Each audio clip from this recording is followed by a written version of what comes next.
Welcome to my program. I'm Anthony Noble and I want to teach you with these things to be an artist.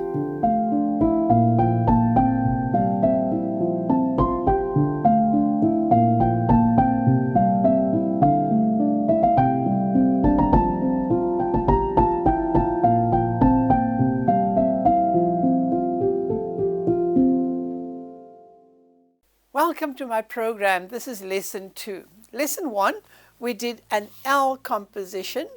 Okay, we had a massive tree there and water there.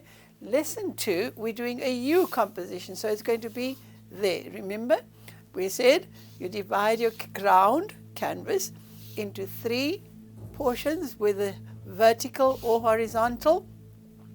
My focal point will be there, or disappearing point will be there.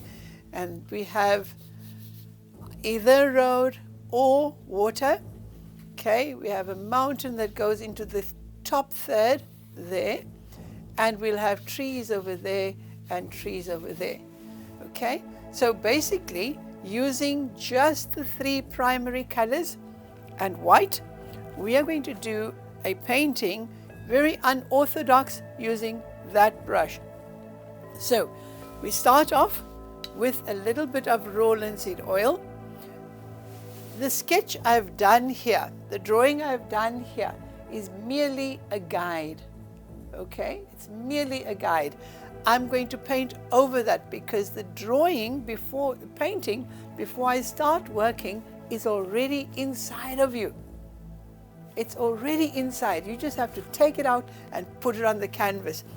So we start off with a little bit of raw linseed oil. Notice I have not cleaned my brush. It's just a normal brush. I've applied some raw linseed oil on the canvas, and after that I have some white oil paint. Okay, my white is simply just a basis to work into. The raw linseed oil serves as a flow medium, so I flow in it. Into the white, I'm going to apply a little bit of yellow. The yellow speaks of my light source. The light source in this one will be on the left-hand side, more towards the left-hand side of the canvas. There. Okay, spread it a little. Because this is a road, I don't need to paint it now. And a little bit of red that goes around there. Okay. I blend the red around the yellow. I don't cover the yellow. I simply blend it into the yellow. And then a little bit of blue at the top where the sky is. And we're still using the same brush because we're doing an unorthodox method of painting. And there we go, a little more blue there. I always prefer and I encourage people to use little bits of blue, little bits of red. You can always add more. Okay, there we go. And some blue down there. And into that, I'm going to put some highlights. Take note. We do some highlights there. This side, there, there, and some there.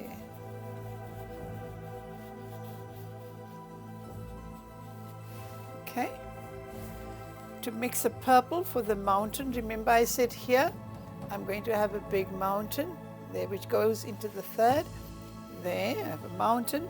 I mix a little bit of red and a little bit of blue. And because I've drawn the outline of my mountain, I can follow it with my palette knife. I just follow it with my palette knife. When you paint a mountain or you make a drawing of a mountain which you're going to paint, make sure that it lifts, don't go all the way down. Lifts into the second third.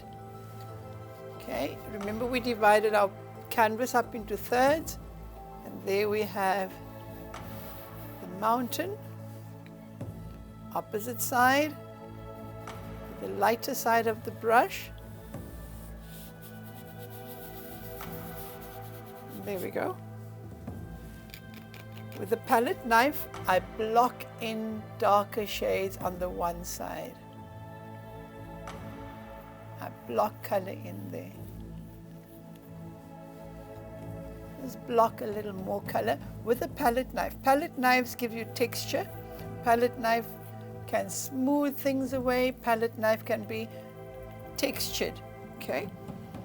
And then the highlight side or the highlighted side of the canvas, of the mountain, I mix a little bit of white with a tiny bit of yellow and an even smaller bit of red. And I block the color in there.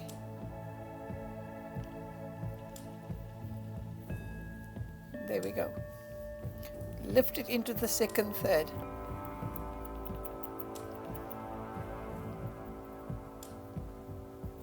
And this we can break a few lines there, there.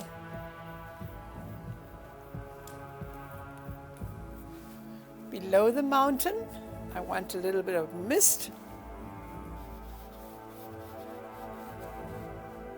There.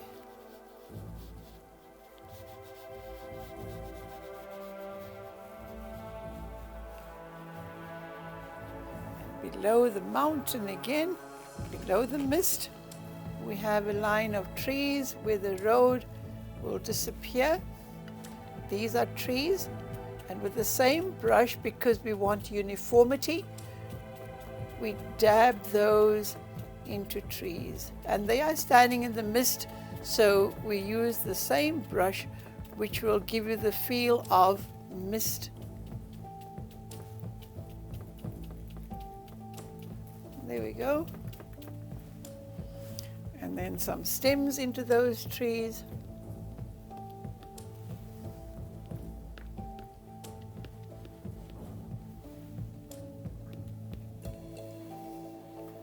Just touch them so that they're slightly obscured by leaves. There we go.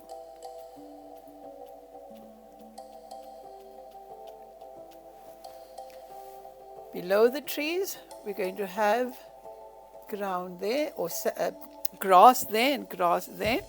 Here, I mix a little bit of white, yellow, and a teeny weeny bit of blue.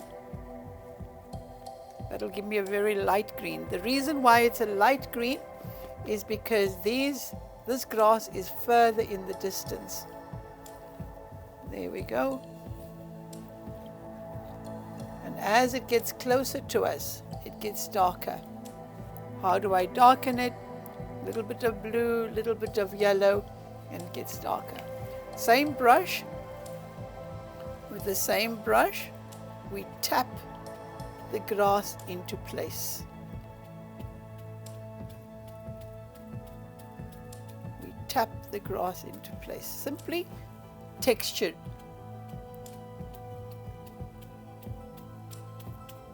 There we go.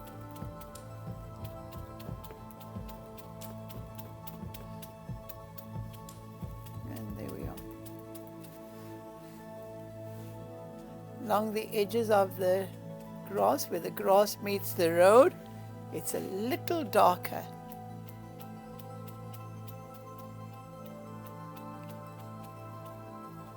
Here we are. Okay. Then I'm going to paint the road. For the road, I'm going to use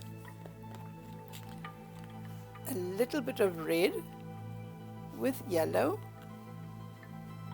and white. So it will give me a peachy color. Remember, we're using only the three primary colors, still just the three primary colors.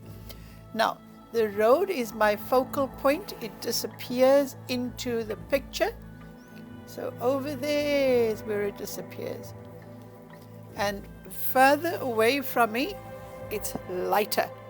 So further away, the further away it is, the lighter it is.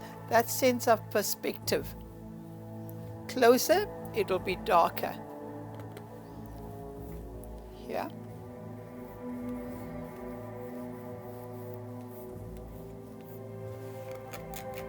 And a little bit of purple, just to shade this road here, on this side here. And then with the brush, I tap it into place.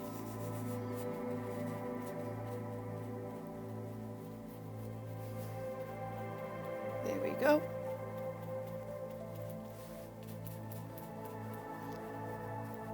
Remember, the road is always darkest, closest to you. As a child, I used to ask my dad, "Daddy, is the road wet there in front of us?" Because it always looked, it was as if it was wet. The road would shine when we're traveling. Okay. And because this is a U composition, there's going to be a mass of tree on this side, mass of trees on this side, and this is a U composition. Okay. Many people, when they reach this place, this point, decide they're going to keep it this way. Okay, but it was my design that I'm going to paint a U composition. Take the bristles away that are stuck to my canvas. Okay, so there's a massive tree here, massive tree there. I can do a pine tree. Okay. Let's do a pine tree. So there's a pine tree here and a pine tree there. Because I have a practiced hand, the line is relatively straight. But if for argument's sake, the line went skew, please never stress about it. Okay? Don't stress about it. It's just a canvas. It's just a painting. You can and you have the right to go over it again. It's your canvas. Don't stress about it. Take note, we're still using the same brush. Okay, this is a pine tree and it has a branch. It has a subsidiary. There we go.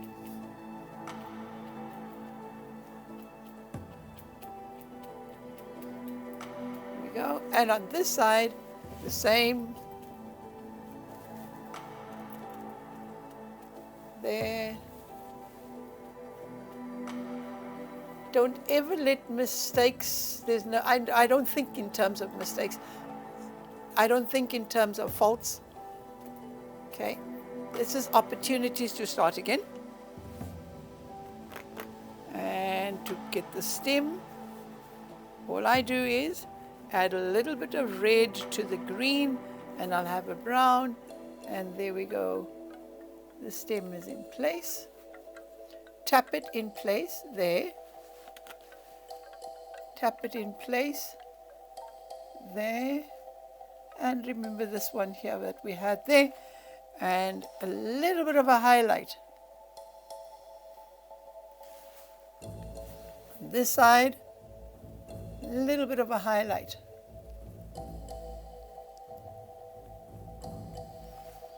Very important, you need to enjoy what you are doing. You need to enjoy what you are doing. Okay, I'm going to sign my name.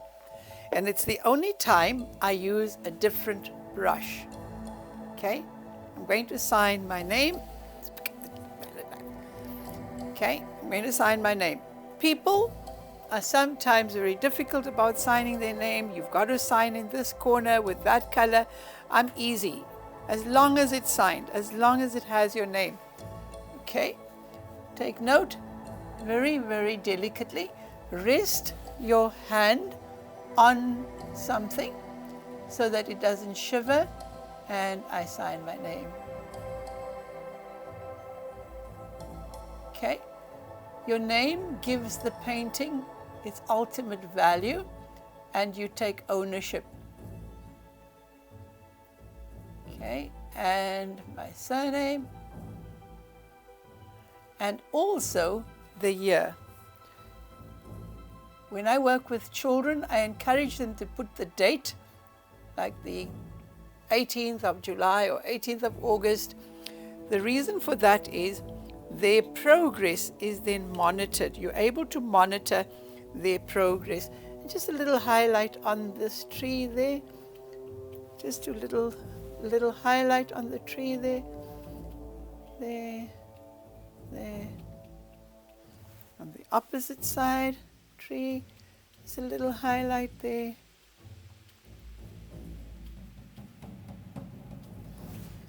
And to show you what the work looks like, just cut it free. There.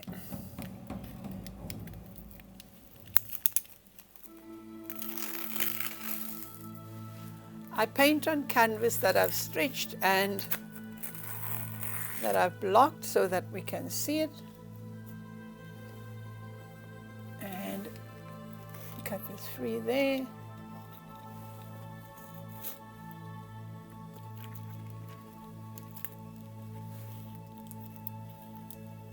Just give me a second. Here we go. And that's what your painting looks like.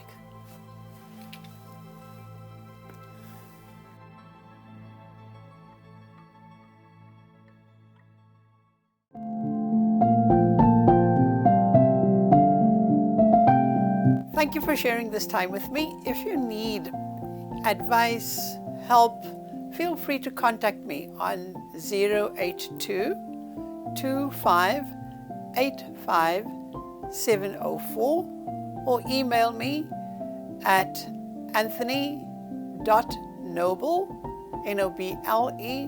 36 @gmail.com. Thank you.